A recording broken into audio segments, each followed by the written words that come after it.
Hi, welcome to Little Big Moments. I'm Jennifer Kagan, your host. I have real conversations with practitioners from all disciplines to explore the question, what is practice? Is it important? And how does it make our lives better?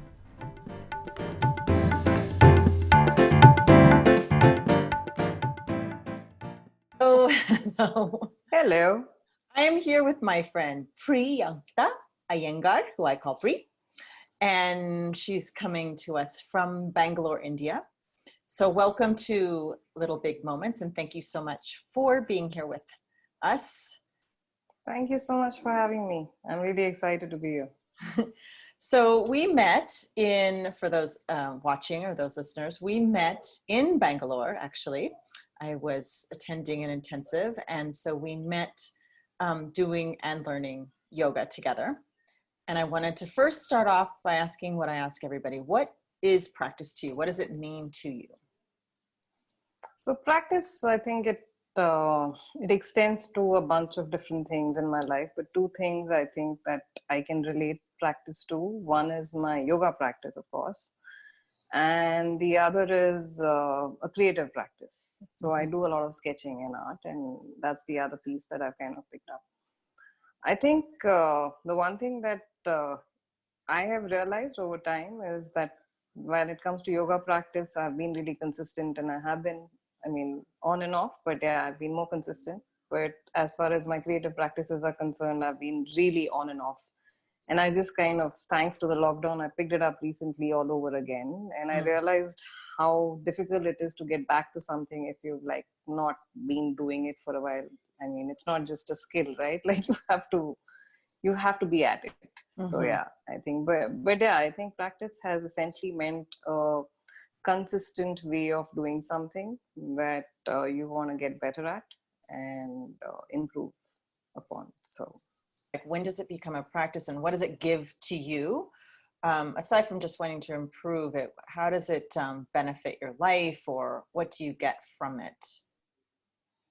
So when it comes to my yoga practice, I think, I get a lot out of the yoga practice specifically. I think it centers me, it gives me a lot of balance, alignment, stability. I think while a lot of those words I would have heard over a period of time, I've really internalized those words. And I think it brings a certain connectedness to myself, and I think that's the same thing to do with my art practice as well. I think I connect a lot more. I do it for myself. I do it for my own well-being and my own sanity, and not for anybody else or for anything else. When we met, it was about, I would say 4 or 5 years ago, maybe. About like that. Let me ask this. How long have you been practicing yoga? And when you say yoga, you're specifically referring to an asana practice. Yes. Okay. Yes, I'm specifically referring to an asana practice. So I started practicing in 2014. So that's the year I quit my job and I decided to start my brand, which is a yoga clothing brand. So it kind of made sense to kind of start practicing as well. So I think seriously taking it upon myself and actually making it a practice, that's something that I've been doing for now, 6 years now? So yeah, it's been about 6 years. Yeah. So when I met you, you were sort of on the beginning of this journey. Tell us a little bit about what that was. You tell us a little bit about your company, and then how you started practicing yoga, and then you eventually kind of settled on one school of practice. So tell us a little bit about that.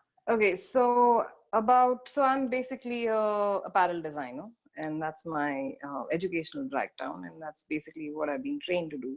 And about 5 years ago, me and a couple of friends decided to start working on a sustainable yoga clothing, yoga gear brand. And we wanted to do something in that space because we felt there's a gap there, and there are not so many people who are occupying that space. And we felt that if yoga is from India, there is a space for a yoga apparel gear brand that is from India as well, that stands for something that's truly Indian. So that's how it all started. This is about 2014, and I quit my job, and we started working on the brand, and we felt that if we want to design something for practitioners, we should know what it means to actually practice and what are the issues that practitioners would face while practicing. So I started scouting around for yoga studios and teachers who I wanted to practice under or learn under. Around the same time, I ended up having a very, very acute heel problem. I had like plantar fascia, and every morning I would wake up and I put my feet down, and I would just not be able to walk for like the next 10 minutes. I would have to wriggle my toes and heels and move around slowly before I could actually move. And I had a lot of pain, and I would just kind of go through the day in a lot of pain. I went to a bunch of physios around the same time. Around that time, I found the practice room, which is a studio that I currently practice in. And I walked in and I joined. And I think in about 6 months, my teacher, Jaya, she really taught me a few things specifically for my condition that really helped me. And the pain completely left me and never came back. So I think the beginning of my very sustained, consistent practice was that it was a physical ailment. Mm-hmm. And even now in the last 6 years, I feel like every time I'm going through something physically or emotionally, that's when I go back very zealously to the mat, and my practice is like really consistent, but it keeps kind of wavering. But yeah, that's basically how I started. In between, over the last 4 or 5 years, because of my the nature of my business and my job, I have met a lot of yoga teachers, and I have experienced other practices as well. And I've often felt that maybe they're not right for me, for my age, or for where I am in my life at the moment, because I feel they're too fast, or they're not detailed enough, or they're not internalized enough for me. And I feel oftentimes some of them make me feel like I'm not good enough for them. Like the one thing that I really liked about the Iyengar practice was it was inclusive. It nobody feels out of place, right? Whether I can do a Trikonasana only by keeping my fingers or hands reaching up to my knees, or whether I can reach up to my calf, or whether I can reach all the way to the floor, it's a place for everyone to express their own Trikonasana in whichever way they can. And which is what I really like. It's embracing, it's all encompassing. So yeah, so that's basically how I ended up actually doing Iyengar yoga.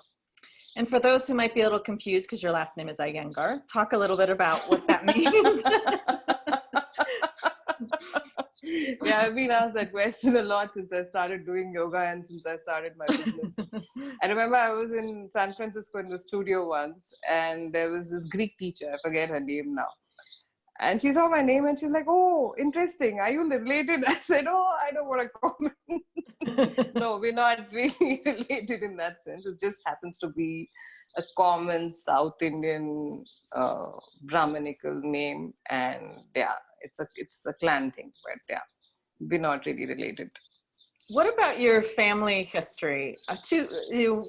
Is yoga prevalent in your life when you were growing up, or was it something you came to as an yes, adult? it was. No, so the thing is, as kids, so my dad was diagnosed with diabetes very early in his life when he was in his 30s. And he took to yoga because he was really keen on improving his situation, and he didn't want to end up taking a lot of medicines.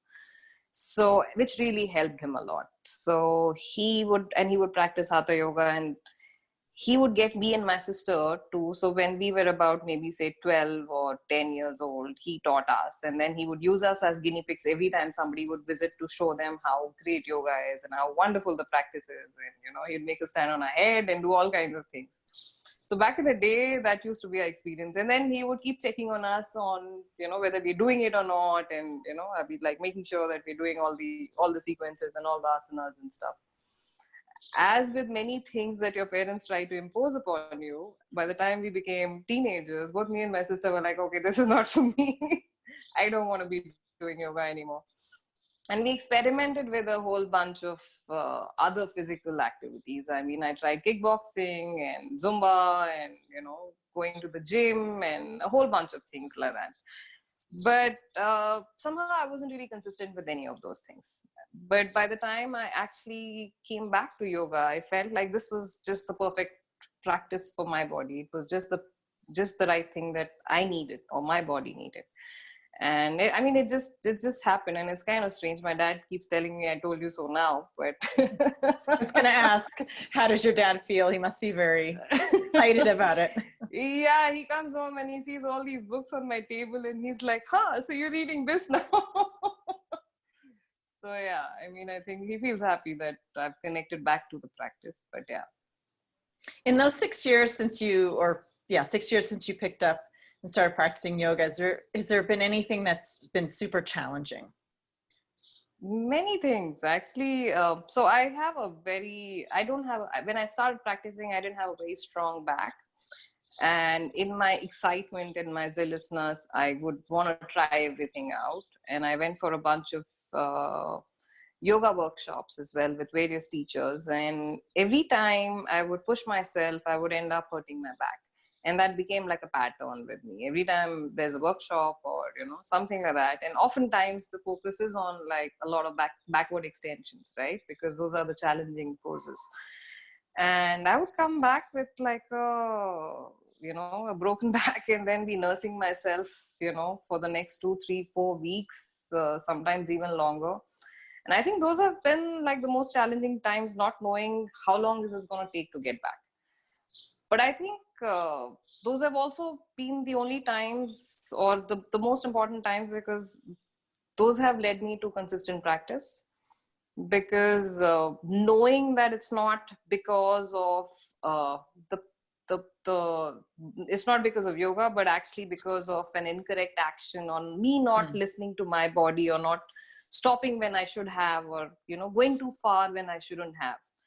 And I think that's a discernment that comes with time and actually being a little more in tune with listening to what your body is trying to say to you. So I think I'm a little more careful now with that. And I'm also working on things that I know are weaker within myself. But yeah, I think time to time, because I am aware that I'm aging, and I think there are various challenges that may not have been a challenge before keep posing themselves. And you're like, okay, so this is new. So you find new ways of dealing with stuff as you go along. It's kind of interesting. It's fun though, in a way. It is. It is. Yeah, you think something is your strong suit, but then you discover it's not. Something else is. So yeah, I was going to ask you, if you kept hurting your back, what kept you going? And and then what you're saying is that it kind of helped you learn a little bit more about yourself. So the thing is, I think initially you think, oh, it's only my back, right? And then you realize actually it's not just your back, it's connected to your hip. And then you realize, oh, it's actually not just my hip, it's also connected to my heels and my calves and my legs, and maybe my legs need to be strong. And I think this whole concept of the fact that it's one single entity and it's not like pieces and pieces, and you treat it like that because you only focus on your strong suits.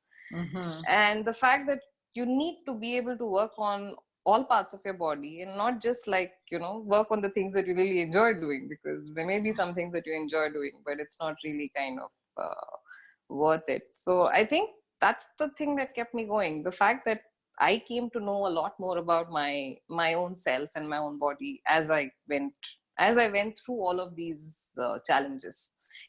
For me, it only made my practice stronger. Actually, every challenge that I faced, I think I learned something new from it, and I grew from it. So, and is there any transference of that off the mat? Did you find that, working through those difficulties on your body, is there anything that you can point to that happened in your life or your business that you see a direct correlation of that helping you? A lot of challenging. I think it's all very interrelated. Like it all kind of flows in and out. I don't think there's a very stark, difference. We had a class today, and a Zoom class, as everywhere else in the world. And today's class your teacher is, for everybody's listening, let's just tell who. So my teacher is Jaya Chakravarti. Jaya Chakravarti is my teacher. And the name of the studio is The Practice Room. And there's a website that one can go check it out. I think it's called thepracticeroom.in. And there are Zoom classes available for people to actually kind of log on to if you have a certain amount of experience in yoga in general. So yeah, so today's class, we were basically looking at a quieter kind of practice, and the objective was to face the wall and do Tadasana with your fingers touching the wall. Mm-hmm. Tadasana is basically just, the mountain pose, standing down. And then the second version of that was to take your fingers off the wall and then continue to stand facing the wall. And then the third version was when you face away from the wall and face into everything else around you. And then the idea was to basically look at what is your brain going through when you're actually supporting yourself with just your fingers and facing the wall, which is completely blank, and how quiet does it feel, or how contemplative. And that was a very incredible experience, because basically it was so quietening, and my brain was like completely calmed down for a minute. There was nothing in front of me, just like a blank white wall, right? And the moment I turned around, it was chaos. Like suddenly it was like a switch turned on. Like I could see, okay, I need to sweep and swap today because there's a lot of dirt around me, and okay, what time is it? And your brain goes in all different directions, and it's so difficult to kind of, calm it down. And it happens in everyday experience as well. I mean, when I'm focusing on when I have a large challenge in front of me, it's overwhelming sometimes. And one of the things that I've learned through this is also that, when you look at smaller chunks of the same job, it's easier to focus and get things done, rather than like looking at this whole big thing and trying to, find a solution and getting all exasperated with something. So yeah, I mean, it was an interesting experience today. It sounds amazing. I'm gonna have to try that. Yeah. What is the scene of yoga in India? Who goes? Just tell us a little bit about where you practice and who's there, and since you know a little bit about the yoga world because of your business, maybe you can enlighten us a little bit about what the scene is. So the thing is, yoga has been around in India for quite a few years, right? But over the years, yeah, I mean, decades. And the thing is, back in the day, all these yogis would go outside the country and become really famous. And they're the ones, I mean, whether it's B.K. Iyengar, or, whether it's Patabi Joyce, or all of these teachers that we know today, they've really taken yoga places because they moved out of the country and they moved into areas where there was a lot of marketing, and marketing was a really strong tool that people would use to spread the message. But in India, it's been like a spiritual practice for the longest time. It's not, I mean, like my dad practices yoga, and even now he does, and it's not a very physical practice for him. It's a very spiritual practice. He does a lot of breathing and meditation and that sort of stuff. And it's considered almost sacrilege to charge money for it, right? Like you would have a lot of these mutts who would charge you like $100. I remember I used to live in a hostel, and there used to be this little, space next to it, and this guy would come and teach. And he would charge like $100, 100 rupees a month, and there'd be like 6 classes in a week. It's a lot, right? Yeah. I mean, it's unheard of in the Western context, but this is what it is. And even now you have a whole bunch of these spiritual leaders, spiritual cum yoga teachers who would teach you yoga and breathing and all kinds of stuff. But in the last, I think it's been like maybe about in the last 10 years or so, you see the market opening up, and you see a lot of chains of studios opening up, and a lot of people investing time, money, energy in actually making yoga look really cool. And studios coming up, a lot of yogis with very good looking Instagram handles and social media handles, and making it look like this is an attractive practice and you can actually get a really great body doing yoga. I mean, you don't have to look fat and frumpy. And I think that's the message that most of these studios are trying to kind of propagate. And yeah, I mean, it seems like a great opportunity. And I think that the most of these studios often do offer all kinds of practices. So it's not just yoga. And I think it's also because of the economic model that they have.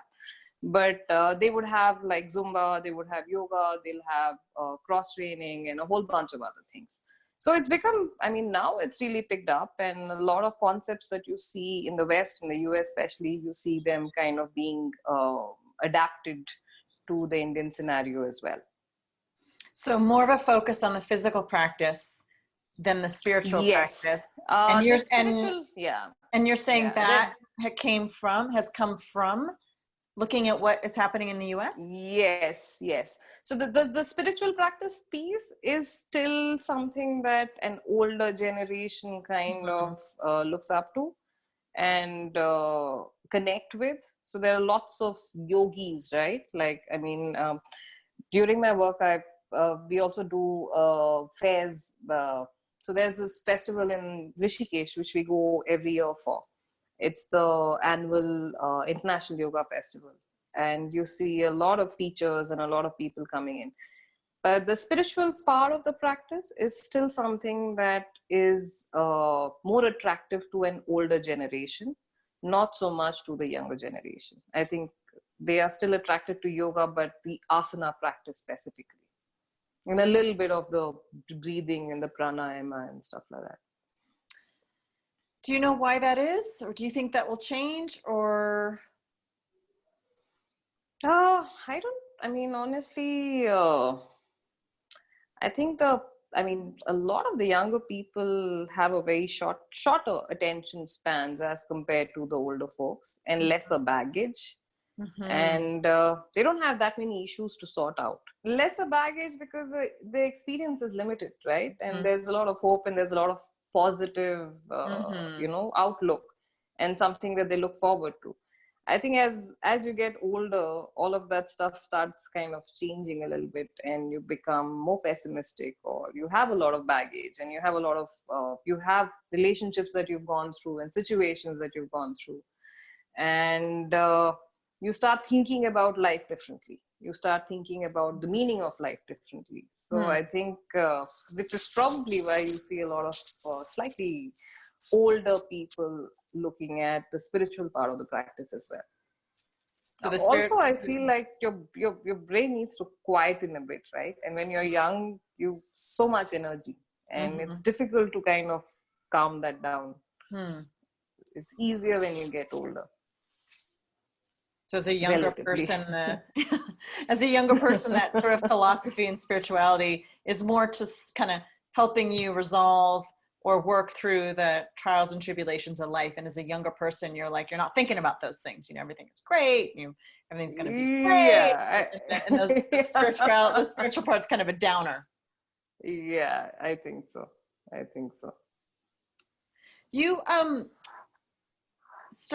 You became very, very involved in the studio. Your studio that you practice is not just, where you go for classes. There's a pretty strong community. And you became interested in teaching, right? For a bit, yeah. Yeah. I mean, those were my good days when I didn't have any physical issues. I wasn't dealing with any challenges. But yeah, so the thing is, we still do have a seniors batch, which is it's called the Silvers batch, which is essentially the senior students. And it's a difficult class to teach because it requires a lot of monitoring and adaptation for various kinds of people. So the idea was to basically open up for Jay and Mohan wanted to open up the studio for 60 plus or people, aged people who were dealing with maybe physical issues or any kind of stuff. And this was meant to be a slower class, adapted class, and with a lot more supported asana practice. And it required a lot of volunteers because it's difficult to do it all alone, because there are so many students who have specific conditions and you have to keep an eye out. So a bunch of us volunteered for it. And then, after a point in time, I think for a period in time, we were actually taking the classes. We would be like taking the classes in twos. So one person would teach and one person would look out and make sure that, everyone else is kind of okay. And people who need special attention are being given that. So yeah, that went on for a bit. I did try that. I mean, Jaya keeps asking me if you want to teach again, but I just feel like I think when I had a couple of episodes, I just felt like I really need to focus on my practice and make myself Mhm. stronger before I can start thinking about. And plus, I feel like I don't know anything. Like Hmm. I always feel like that. But yeah, Do you get together and practice with your dad? no, actually. So the thing No. is, I we practiced once or twice together, but Hmm. yeah, no, No. nothing. No, not really. I don't. Anybody That's else? an interesting thought. I should try that. What about, you said your sister and you used to do it when you were younger. Does she practice yoga now, or has she returned, or? I keep sending her. In fact, I sent her a bunch of your videos because I thought they were really great for someone to kind of, working from home, and she works from home. So she did a bunch of the asanas and the movements Hmm. that you had shared actually, and it was really helpful for her. Oh, that's So nice to know. yeah, yeah, but yeah, no, I mean, I don't see her that much. So because she lives far away, and I mean, we meet like once in a year, and then yoga is not really something that she wants to do when we meet. So, Right. What is your so yeah. practice right now? You're, because we're all in lockdown. You're taking classes on Zoom. Do you also practice on your own at home? Yes, I do. So we have, I mean, there are 3 classes per week that Mm-hmm. are, so one of them is a live class, one of them is a recorded class, and one is usually an audio class. Oh. And this is like alternate days, like Monday, Wednesday, and Saturday. The other days I try and do my own practice. So I, I mean, I found that I actually enjoy practicing in the evening, surprisingly, Mm-hmm. and I'm trying to be as consistent as possible with it. So depending on how my body's feeling, and I think the one good thing is I've been really listening to myself, as in Mm-hmm. what my body needs and how it feels, and also exploring a little bit of the more breath work that Jaya has been sharing. And I think that's been new for me because I find it very difficult to still my mind. So that's been interesting. Anything else you want to share about some um, story in the last 6 years about how your practice has challenged you or benefited you, or being part of this yoga community has affected you or changed you, or? I think, I mean, I think there are lots of things that it's done for me, but like, I think in recent times, I don't know, I guess because it's so current, I think that's what keeps coming back to me. Uh, I've been listening to the audio version of The Light on Life, which Mohan shared. And I'd never read that book before. I always find philosophy so heavy and difficult to kind of, deal with. And I feel sleepy every time I'm reading something like that. But, you really want to like, I want to do this, but it's just not easy stuff. It's heavy duty. It's not Yeah, easy, right? yeah. So, but surprisingly, I think it's also his narration style, maybe. But I've been listening to the audiobook, The Light on Life, and suddenly my brain's going like, woof, like, oh my Oh, God, like this is just so fascinating. How come I've never read this before, And I don't know, maybe it's the time or because I was just, this thing that he keeps talking. There's this one sentence where he says, the microcosm exists in the macrocosm, and the macrocosm exists in the microcosm. And he was talking about like, you as an individual and like the world out there and the nature and everything else. And I was just like blown by the thought. Like I was like, man, like, and you hear a lot of these things often, but the eureka moment happens when you find a way to connect to that. And I think for me, like, it's been happening with that whole audio version of that book. So it's been really fascinating. I've been like totally into it, and I've been learning a lot of that stuff. And I think I keep thinking about how is it that I can actually kind of, for the first time, I'm actually thinking about my practice a little differently. hmm. I've never thought about it that way. It's always been like an asana practice for me in the last so many years. But I think while I was listening to that book, I think it really sparked a lot of interesting thoughts for me about what this actually means for me, and what can it be, and where can it go from here, and is there a different way to, approach it? Like, can it be a tool to, go deeper, or, learn something new? So I think it's been really fascinating. I think the other thing that I've really enjoyed doing with this whole practice is to actually sketch. Mm-hmm. And I've been finding a way to connect like my sketching and the yoga piece together. And I mean, I'm exploring. So that's something that's been really exciting as well. I mean, I love anatomy, and I think yoga is a physical and a spiritual form, but I think the physical aspect of it being translated into uh, expressive, uh, form. I think that's something that's really exciting. So yeah, I think these are the two things. So I'm curious, and we spoke about this when I was there. But so you're talking about how the philosophy is challenging for you as well, even though having grown up in an environment where your father was practicing yoga and probably these ideas were being spoken about, or that they're around you. Maybe I'm making an assumption, but because when I open up a book and read philosophy, I'm just like, this is all new language, this is all new concepts. But even you're saying yourself, having grown up with it around you, whether directly or indirectly, still it's novel or new or challenging. So I don't think it's new per se for me, because they're familiar in the sense that I would have heard a lot of these concepts and Right. a lot of myths and stories and stuff Right. like that.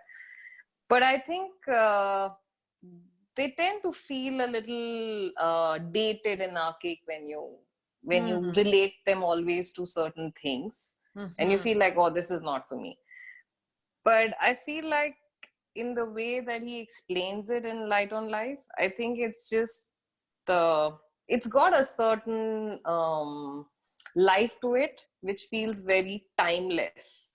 In fact, I mean, the section that he speaks about time, I was just like, my God, like, how come I've never heard of this before? Like, he speaks about how, like it's almost like present continuous in a sense of being in present and not being in the past or not being in the future. And he speaks about how it's like infinitesimally really small pieces of time just stitched together, and you just move from one to the other.